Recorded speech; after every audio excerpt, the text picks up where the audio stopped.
मित्रांनो, मन धागा धागा जोडते ना या मालिकेच्या आजच्या भागामध्ये रेश्मा आनंदीच्या ब्लाऊजचं आता माप घेत असते आणि म्हणते, अगं असं म्हणतात की जावा जावा खूप भांडतात, पण आपण दोघींनी मैत्रिणीसारखं राहायचं, कारण आपण दोघी आता जावा जावा होणार आहोत. तेव्हा आनंदी आता रेश्माकडे पाहतच राहते. तेवढ्यातच आता कुरिअरवाला तेथे येतो. मग आता तो आनंदीच्या नावाने कुरिअर आनंदीकडे देतो. तेव्हा आनंदी म्हणते, कुणी पाठवलं असेल मला हे कुरिअर, असं म्हणून ती ते कुरिअर उघडते आणि पाहत असते. दुसरीकडे सार्थक हा अक्षूला खूप बोलतो आणि म्हणतो, अक्षू अगं तुला सांगितलं होतं ना, मी माझी शपथ घातली होती ना तुला की ते कुरिअर डायरी आनंदीला मिळता कामा नये, पण तू असं का केलंस. तेव्हा अक्षू म्हणते, अरे तुझ्या भल्यासाठी, कारण तू काही बोलणार नाही ही गोष्ट मला माहिती आहे. तेव्हा आता रेश्मा तिकडे गेली असेल, मी तिलाच सांगतो की ही डायरी आनंदीकडून घे म्हणून, ते कुरिअर तिच्या हाती लागायला नको. तेव्हा आता असं म्हणून तो लगेच रेश्माला फोन करतो. तर आता रेश्मा आनंदीला म्हणते की आनंदी अगं ब्लाऊजचं माप घ्यायचंय, तू ये ना ग पटकन इकडे. आनंदी डायरी न वाचता तेथे टेबलवर ठेवते आणि लगेच रेश्माकडे जाते. तसंच आता रेश्माच्या मोबाईलवर सार्थकचा फोन येतो. तेव्हा सार्थक तिला म्हणतो, रेश्मा तू कुठे आहेस, आनंदी आहे का तुझ्या आजूबाजूला. तेव्हा रेश्मा म्हणते हो. तर आता काय झालं असं ती विचारते. तेव्हा तो म्हणतो, जरा बाजूला ये ना तिच्यापासून. तर आता रेश्मा लगेच बाहेर जाते आणि त्याला विचारते, काय झालं अरे सार्थक. त्यावरती तो म्हणतो, आनंदीला आत्ता एवढ्यात काही कुरिअर वगैरे आलंय का. तेव्हा ती म्हणते की हो आलंय, पण. तर आता सार्थक म्हणतो की ते कुरिअर तुझ्या एक डायरी आहे, आनंदीने काही वाचलं तर खूप मोठा प्रॉब्लेम होऊ शकतो. रेश्मा त्याला विचारू लागते, नक्की त्या डायरीत काय आहे. म्हणून ती मनातल्या मनात विचार करते, जर मी सार्थकची मदत केली तर ते माझ्या फायद्याचं आहे, कारण की तर सार्थक माझं सगळं काही ऐकू शकतो.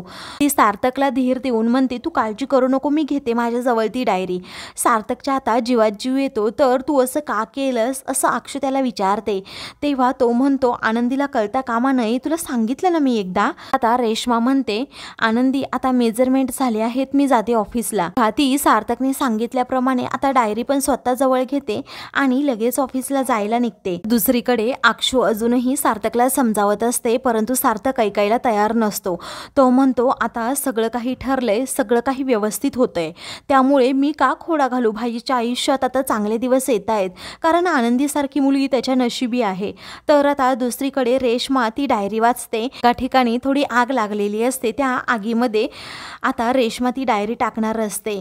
रेश्माने आता त्या डायरीमध्ये नक्की काय काय लिहिलंय ते वाचलेलं असतं. तिला समजलेलं असतं की सार्थक हा आनंदीवर खूप प्रेम करतोय, पण आनंदीला ही गोष्टच माहीत नाहीये.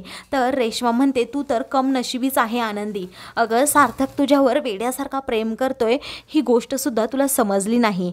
आता तू त्याची वहिनी होणार, वहिनी, असं म्हणून ती डायरी त्या आगीमध्ये टाकते आणि लगेच गाडीत जाऊन बसते. तर आता तेथून ती गेल्यानंतर अंशुमन तेथे येतो आणि लगेच ती डायरी उचलतो. त्या डायरीवर असणारे आग पटकन ती विझवतो. त्यामध्ये असणारं सगळं वाचतो. त्यालाही समजतं की सार्थकचं आनंदीवर प्रेम आहे.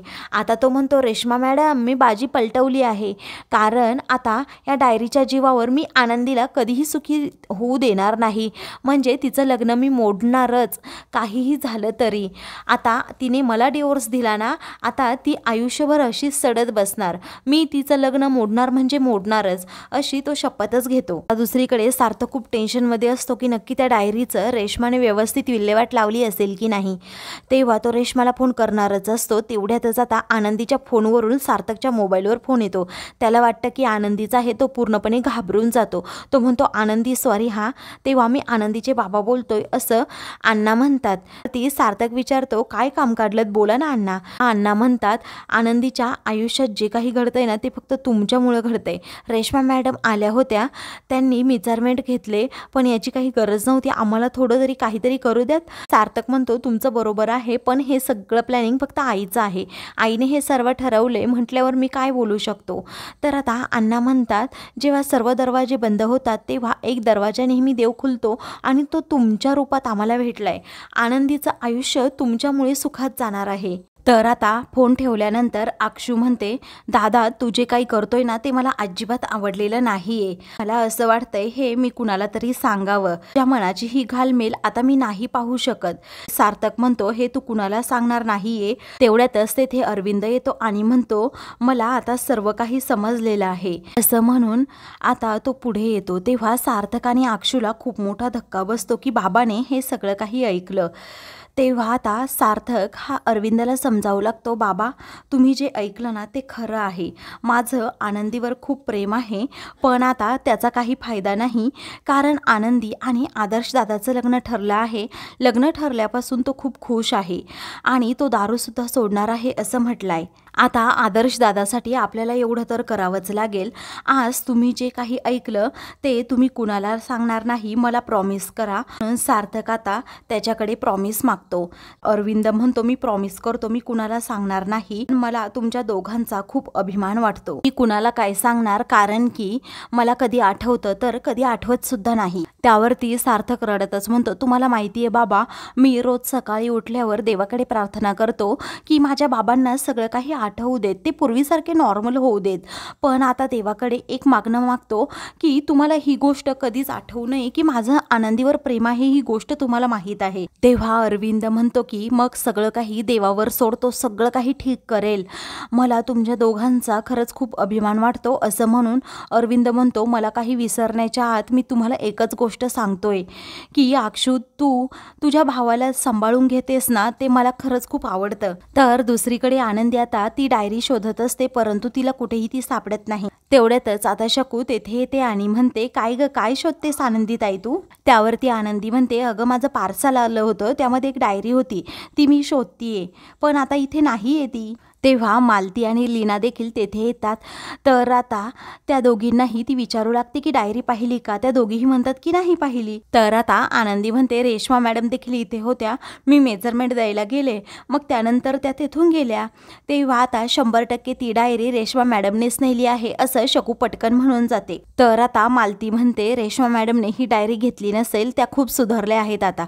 तेव्हा कुत्र्याचं शेपूट वाकडं ते वाकडंच असं शकू म्हणते. तर आता मालती सर्वांना कामासाठी पाठवते. तर आनंदीला टेन्शन येते, नक्की ती डायरी कसली असेल. दुसरीकडे रेश्मा सार्थककडे येते. सार्थक विचारतो, कुठे आहे ती डायरी? तर आता मी ती डायरी आनंदीकडून घेतली खरी, पण खिडकीच्या बाहेर टाकली. आनंदी ती डायरी वाचणार होती, तेवढ्यातच मी तिला तिथे बोलवलं आणि तिच्या घरच्यांनी पाहिलं असतं तर खूप मोठा प्रॉब्लेम झाला असता, म्हणून मी खिडकीतून टाकून दिली.